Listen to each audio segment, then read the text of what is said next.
Pahinga na. Maghapon tayong pahinga. Sarap magpahinga sa kwarto. Ang mga kasama ko ay mga tulog na.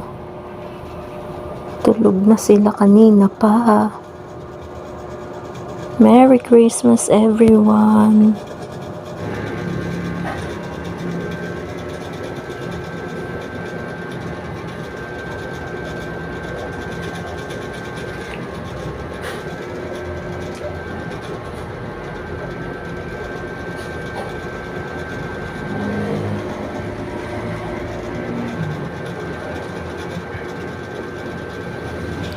We wish you a Merry Christmas. We wish you a Merry Christmas. We wish you a Merry Christmas and a Happy New Year.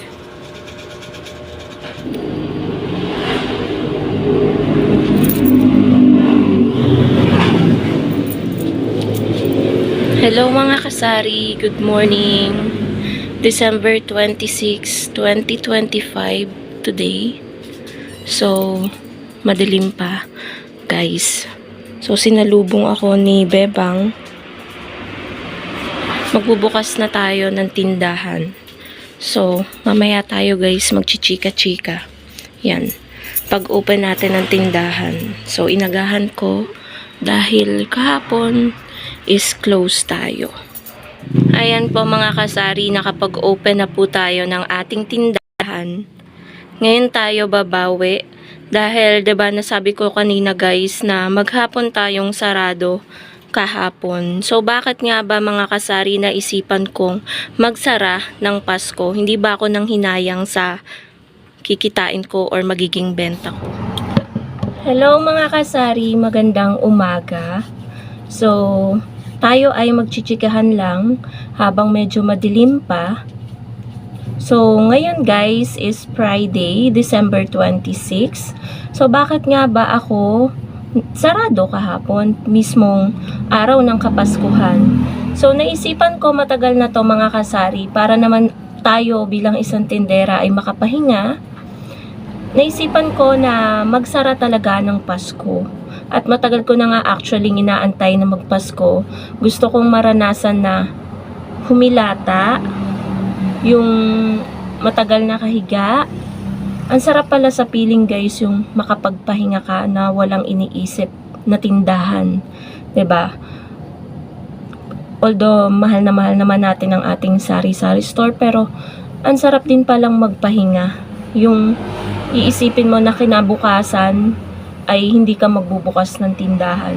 So, kung sabihin nyo naman mga kasari na nakakahinayang, yung mga bibili, nakakota ka sana, wala po yun sa akin mga kasari. Ang mahalaga po sa akin is nakapagpahinga po ako. Kasi naman po, nagpagabi naman po ako ng close nung pagsalubong ng Pasko, nung December 24.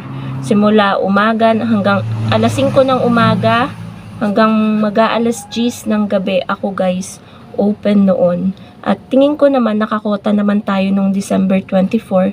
Kaya talagang nag-ano na yung isipan ko na magsasara ako ng 25. December 25 mismong Pasko, kahapon yun.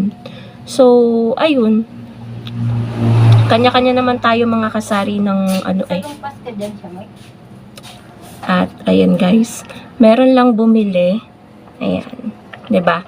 Hindi siya buwan na mano ko kasi pagka-open ko ng tindahan, meron agad bumili ng 2 stick na kape, may bumili ng kape, 2 stick ng sigarilyo pala, 2 stick na kape, tapos eto, bumili ng salon pass, tsaka ng surf powder. Ayan, may nakabili na rin sa akin kanina ng panlaba, surf powder din. So, ayan, hindi ito yung ating buwan na mano, sobrang lutong. Expect na natin yan mga kasari na ang ibabayad sa atin ng mga customer is sobrang malulutong. So, ayan, lagay na natin sa ating kaha. So, ayun, may kanya-kanya tayong desisyon mga kasari sa ating sari-sari store kung kailan tayo magbubukas at magsasara. So, ayun. Pero year, nung 2024, parang medyo open ako noon. Sara bukas ang tindahan noon. So, umalis din kami kahapon. Bumili kami nag-McDo kami. Tinake out na lang namin yung pagkain namin sa maghapon.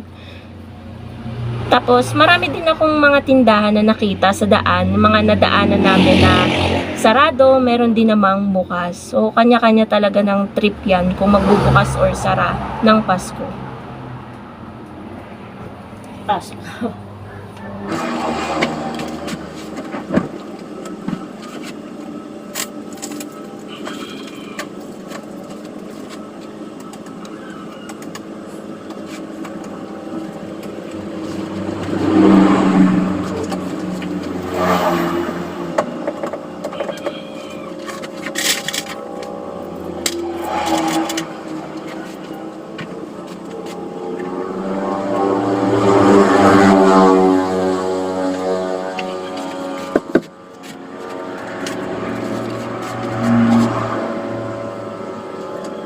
Ayan guys, may bumili sa akin ng sigarilyo.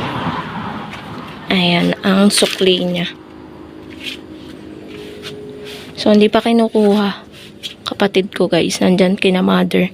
Meron yatang kinukuha na leftover na, kasi may pasok na agad ang munisipyo ng Amadeo. So, 'di ba? After ng Pasko, back to reality. Back to reality na naman mga kasari. Chika ko pala sa inyo mga kasari. Last December 24 is nagtaas na tayo ng ating Red Horse. So, wala naman akong narinig na reklamo ng customer na bumili. So, ayun, basta nagbayad lang siya, ganyan. Happy pa nga yung Kasi, guys, hindi na tayo, kumbaga, nagugulat, 'di ba, na magtaas. Binawas ko na yung diatabs.